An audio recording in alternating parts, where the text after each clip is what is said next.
हज़रत अब्दुल्ला बिन मसूद रज़ी अल्लाह तआला अन्हु बयान करते हैं कि हुज़ूर नबी पाक सल्लल्लाहु अलैहि वसल्लम ने इरशाद फरमाया,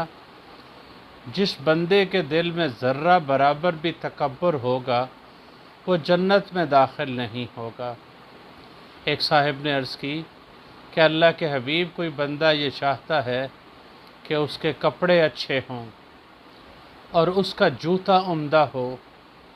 तो नबी पाक सल्लल्लाहु अलैहि वसल्लम ने इरशाद फरमाया, अल्लाह ताला जमील यानी ख़ूबसूरत है और अल्लाह ताला जमाल यानी ख़ूबसूरती को पसंद करता है। नबी पाक सल्लल्लाहु अलैहि वसल्लम ने फरमाया, तकब्बुर हक़ का इनकार करना और दूसरों को हकीर समझना है।